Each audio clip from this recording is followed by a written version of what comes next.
With the characters running for the Republican candidacy, it sometimes feels as though there is some sort of competition over who can make the most outrageous statement of the campaign season. If there were such a competition, Newt Gingrich could probably declare victory with the comments he made last week, describing the whole Palestinian people as an invented people, and later as terrorists. I will not get into how contemptible and destructive it is for a mainstream politician to engage in this sort of incendiary and offensive rhetoric. I will only focus on the historical absurdity of this so-called historian's take. There was no Palestine as a state. It was part of the Ottoman Empire.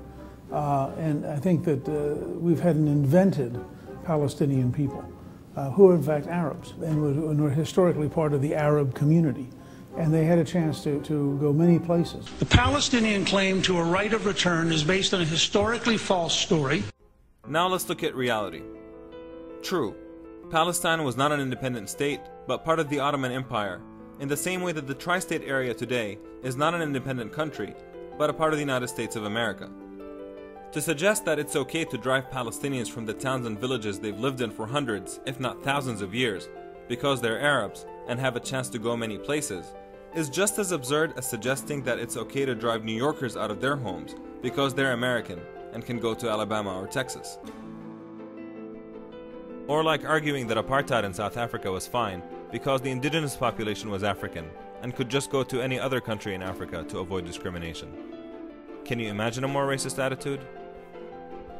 Just as the fact that the French are a part of the broader European community doesn't undermine their right to live in France, the fact that Palestinians are also part of the broader Arab community doesn't undermine their right to live in Palestine, their historic homeland. Every modern state that used to be a part of the Ottoman Empire was invented, but that doesn't mean that their peoples were invented. By no consistent standard can someone argue that the Palestinians are invented while the Israelis are authentic, because Israel itself was only created in 1948, after a few decades of Jewish immigration to Palestine, in contrast to Palestinians' long-standing continuous presence in Palestine. So Newt's own standard does Israel no favors, a point Ron Paul also made to him in a recent debate. Do you agree with that characterization, that the Palestinians are an invented people? No, I don't agree with that, and that's just stirring up trouble. Technically and historically, yes, under the Ottoman Empire, the Palestinians didn't have a state, but neither did Israel have a state then, too. Newt, I know it's hard for people like you, but just try to find in yourself the decency to speak honestly about the Middle East, and to join those of us who are fighting for a real just solution for all Israelis and Palestinians.